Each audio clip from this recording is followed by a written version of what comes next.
Well, before you finish filling out your ballot, we want to make sure you're ready and educated on all the big issues. Yeah, that includes Initiative 1639, which creates new gun laws, starting with raising the age to buy a semi-automatic rifle. And whenever you talk about new gun laws, passions run high.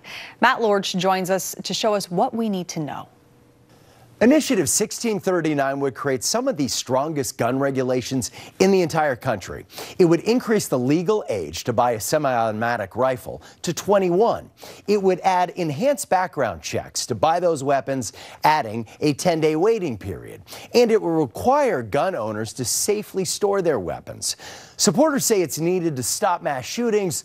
Opponents say it hurts gun owners who are following the law. My son took a bullet in the back. Paul Kramer says his son Will was one of the lucky ones who survived. On July 30th, 2016, then 19-year-old Alan Ivanov stormed a house party in Mukilteo with his newly purchased semi-automatic rifle. Jacob Long, Anna Bowie, and Jordan Ebner were killed. They were all 19 at the time, all graduates of Kamiak High School. In the midst of the grief I was feeling from that, and in the aftermath, I reflected long and hard about how something like that could happen in our community. No family should have to experience the tragedy of losing a child to a senseless act of gun violence. Now Kramer wants to keep it from happening again by creating new laws for people wanting to buy semi-automatic rifles. This initiative is about reducing gun violence and saving lives. And it's a statement that this is what we value. The current level of violence in our culture is not acceptable. But an entire generation of young people has been forced to grow up with the fear that it could happen to them.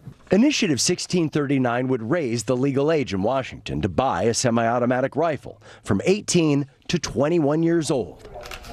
Already, federal law says you must be 21 to buy a handgun. It does not infringe upon your rights at all to make sure that it is at least as hard to purchase a semi-automatic assault rifle, which all of us know is more deadly and lethal than it is already to purchase a handgun. It's extremely aggressive and oppressive for gun rights. That's how opponents like Alan Gottlieb, the founder of the Second Amendment Foundation, see the initiative, saying if you're 18, old enough to vote or serve in the military, you should not be barred from buying a semi-automatic rifle. Is that fair or right? No, it's not. None of that keeps guns out of the hands of criminals. The initiative would also require more background checks, gun training, and a 10-day waiting period to buy a semi-automatic rifle.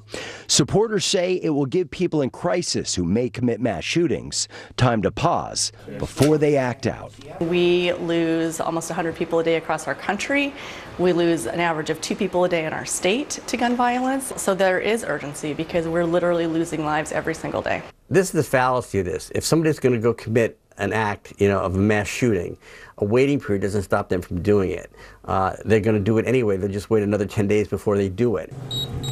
The initiative would also create new safe storage laws. If a gun owner fails to safely secure their weapon and it ends up in the wrong hands and someone is injured or killed, that owner could face felony charges of endangering the community. There's 3,000 accidental shootings with children every year in the United States of America. That's a number that is totally preventable. Somebody steals a gun from your home and they misuse it in a crime. This initiative now holds you criminally liable. A battle over who should have the right to bear certain firearms and whether restricting access will save lives.